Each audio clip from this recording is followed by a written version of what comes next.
अंतरिम बजट बिल्कुल निराश करने वाला बजट है। बड़ी उम्मीदें थी लोगों को, किसानों को जो सम्मान राशि है वो बढ़ेगी। ये बड़ी उम्मीद थी लोगों को कि इनकम टैक्स में मध्यम वर्ग को बड़ी राहतें दी जाएंगी। वो सब चीजें जो है बिल्कुल गायब रही। और इसमें कहीं पर भी महिलाओं के लिए, बेरोजगार नौजवानों के लिए रोजगार सृजन की दिशा में कोई आशा नहीं है, कहीं कोई संकेत नहीं है। और उत्तराखंड के लिए भी ये बजट पूरी तरीके से निराशाजनक रहा।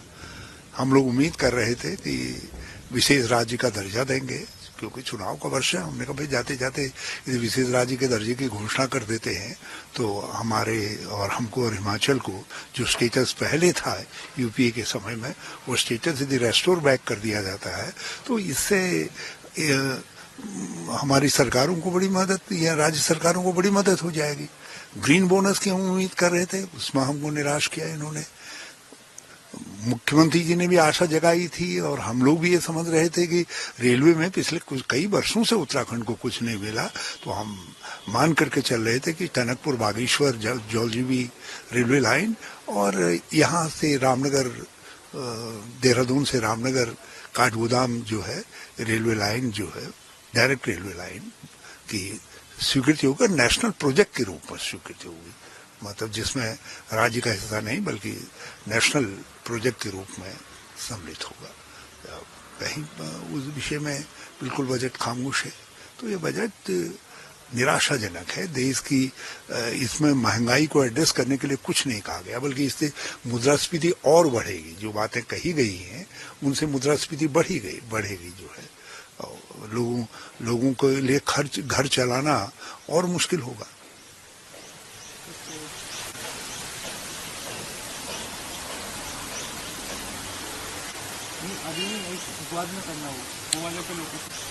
सर, आज दुष्यंत गौतम यहाँ पर थे। वर्चुअली जो है 5 लोकसभा कार्यालयों का उद्घाटन किया है उन्होंने। साथ ही इंडिया गठबंधन को लेकर बयान दिया कि जिसमें एक गली के जो कुत्ते होते हैं उनको एग्जाम्पल देते हुए कहा है कि वो जैसे कोई गाड़ी उनको पकड़ने के लिए आती है तो वो एकजुट हो जाते हैं। तो कहीं ना कहीं तुलनात्मक तौर पर जो है तुलना जिस तरीके से की है, इसको कैसे देखते हैं? मैंने वो वीडियो देखा। एक भाजपा को शर्मसार होना चाहिए। उनके एक वरिष्ठतम नेता को इस तरीके के शब्दों का उपयोग करना, ये कहीं से भी अपने स्टेचर के साथ भी, अपने पद के साथ भी उन्होंने अन्याय किया है और भाजपा की संस्कृति बताई है। आप अपने विरोध पक्ष की तुलना जो है कुत्तों से कर रहे हैं, गली को कुत्तों से कर रहे हैं। और कोई अपने लोकतांत्रिक अधिकारों के लिए आवाज उठाते हैं तो आप उनके भौंकने को या उनके कुछ कहने को कुत्तों के भौंकने से तुलना करते हैं। तो यह भाजपा के नेताओं का घमंड और झलकता है इस तरीके के बयानों में।